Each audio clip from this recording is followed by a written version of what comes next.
Hello viewers, and it's time for a bit of Assetto Corsa action. It's a game that's been hanging around for some time. We were expecting it to be released December 2012, then January 2013, then it got delayed, then there were delays on Steam, and so finally the beta version is here at last. And for me it's the first time to get a proper run. I did try it last year on my laptop, but the frame rate was very low indeed, and I couldn't even showcase it on the channel, so it's really difficult for me to get much out of it. I've been playing it now, and as you can see here, it's time for one of my first runs around the old Monza.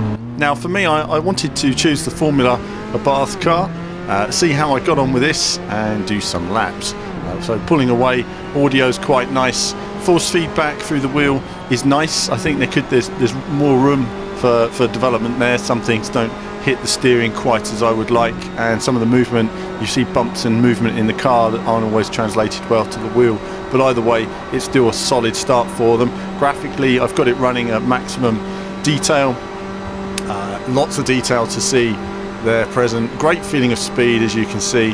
The frame rate on this video isn't as nice as I'd like it to be. Certainly it was running at about 130 frames per second when the game was playing, but obviously once you use fraps and then you take that fraps file and you reduce it down to another file, and then you take that file and reduce it again and then put it on YouTube, it obviously loses quality every step of the way, so it's hard maintaining that quality. Especially racing games, you don't really get the feeling of smoothness or movement while playing on this sort of genre so much. So coming up to Ascari, around Ascari, it's flat out in this car. Very different when you're driving the old Lotus Jim Clark style. Very different driving that car. I've had a go on it already, did some laps on that as well. Unfortunately the recording didn't work for me, so I'll have to run those again. But either way, looks fantastic. Great feeling of speed. I'm using a single screen at the moment. Hopefully we'll have our triple screen set up soon and we'll get a lot more from it in terms of that feeling of speed. But very intuitive. The grip was working well. The car was feeling good. I felt very comfortable with it indeed. So I have to admit, I could do many laps. This is a very simple circuit I've chosen here. And I think it's nice to start from my own perspective. I mean, I started with some of the other cars, but I've tested all the different circuits out. But I do just like to take something where I can just flow, get in the flow, and piece by piece really get an idea on braking and how to improve the sort of lap time. It's the same with the older car in particular. You know, you're braking down quite early, you're having a lift off oversteer, the car's got bags of power. Then you get in this more modern car, and it's comparatively it's easy to drive. But the difference with the modern car is that it's finding the limit. The limit is just so minute now, how much speed you can carry into a corner. In this second Lesmo here, you're carrying your fifth gear, you're flat out through that corner, accelerating. So it's just, but every time you're using more of the road. You know, it's understanding how much of the road you can use up, how much speed you can carry through the corner. You find yourself using minimum lock possible to try and keep the car as straight as possible. Nice feeling of that in this game actually. So visually tip top at the moment, and handling wise certainly I need to go through all the different vehicles and check those, but so far I found it very intuitive, which is good. And in fact, the funny thing is that when people talk about Sims on the PC, there's always this feeling of Sims being, oh, it's a sim, it's going to have so much depth, it's going to be so hard to drive. And actually it's not hard to drive, it's quite simple, it's quite straightforward, and that's the great feeling about being intuitive, that the car's kind of reacting as you expect it to, and that's great. And also you don't have this unrecoverable spin system in here. You know, when the car starts to slide, you can give it some opposite lock.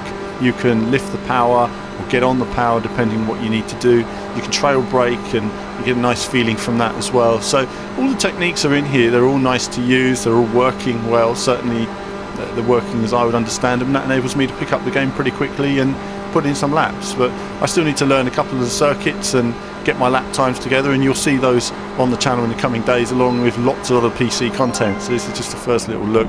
We've got bags more to come, and we've got this fellow as well, our GoPro, so eventually I'll be setting that up and wearing that while I go around. It's quite heavy actually, you've got to get used to having that on your head while you're doing some laps. Certainly everybody's doing it now, it's all the rage, so I'm going to do it as well, get in there. I'm quite tall though, so I'm probably going to be far too high for the steering wheel. We'll just sort of angle it down a bit, I think.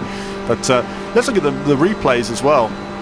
Replays in this are very nice indeed, and yeah, it's nice to see they've got nice long viewpoints of the car coming down the back straight here as well into Parabolica, and it's nice to see they've put that together. And it's amazing, if you squint at it, it could almost be real. It's closing in on reality bit by bit all the time. Certainly Kunos have got great grass as well. I always like a graphical detail to pick out. I do like their grass. They've got nice grass and foliage. Lighting looks good.